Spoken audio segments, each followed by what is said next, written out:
Welcome back. AI is constantly making the headlines these days, and today, people are talking about a new open letter sent by the Artists' Rights Alliance calling on tech companies and digital music services to honor the rights of artists. Stevie Wonder, Billie Eilish, and Nicki Minaj are just some of the 200 plus names featured in the open letter. One of the big issues brought up is AI's ability to learn from any song without permission from the person who created it. Another issue is its ability to recreate an artist's voice without their consent. While pointing out several concerns, the letter does also acknowledge that AI has some interesting creative possibilities. It's all because of you.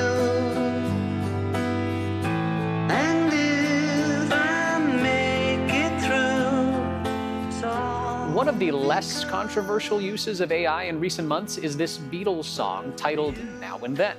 The track and the music video were created with a little bit of help from AI, and in this case, the surviving members of the band all welcomed the help. So we went to X to see how you feel about AI in music, and most of you, 91.7%, say you're not in support of it. Only 8.3% of people said they were in support of this one.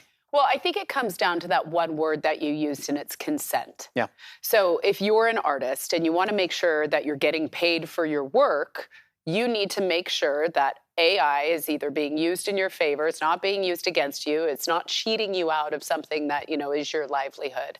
And so seeing it with the Beatles there, seeing it, with various artists that maybe have passed away or something like that, and you're, now re-releasing music that we never would have heard. I do think there's a good cause there. But for Billie Eilish or, artists that are being copycatted, that's not okay. And it's interesting to see that there are 200 different artists on here, ranging different generations as well. I think Peter Frampton was somebody on there, and then Billie Eilish. And as we do venture into this next era of how this technology will integrate into our lives, it's probably really important they establish some kind of guardrails as we move forward so people aren't necessarily getting cheated or anything like that. Well, think about it. If you, as a broadcaster, have this voice and a company says, we love your voice, we want to use it for commercial use, fine, pay me.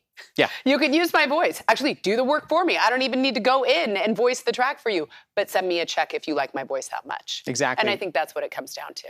Well, many of you went on social media to post about your thoughts on music and AI. One user saying the argument that AI replacing humans would never happen because you can tell it's AI is weak. Eventually, we won't be able to tell. We need to prioritize our value in art, music, labor, and overall creation.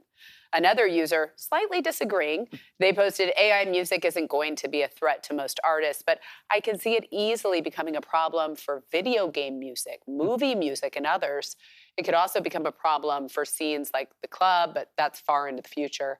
AI can't feel the vibe in a room yet. We'll get to that. And this user, without a bleaker outlook, saying, sadly, it's true, AI is going to be the last nail in the coffin for music consumption as we know it. I think that live component of it all, that will not go away. I know you and I talked about that earlier, but the feel, the vibe, I don't know. And maybe it's because I don't know enough about AI and computer learning, but I feel like that could never totally be recreated. No. When you're sitting in a room and you're watching someone play the piano, sing, play the guitar, whatever it is, there's a performance component of it. And you would know, you're a musician, you play the piano, right? Yeah, and I guess AI would go more into the singing and the vocals and everything. But yeah, I mean, there is just something that would still differentiate what is human-made versus computer-made.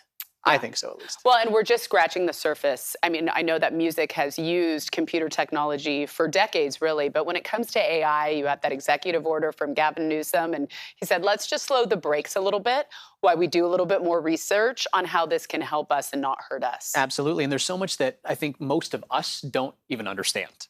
It's tough to understand and even grapple with how this kind of thing will work because it's so new and there's so much nuance to it and so much technology that most of us, unless you're in that field, have no idea how it really works.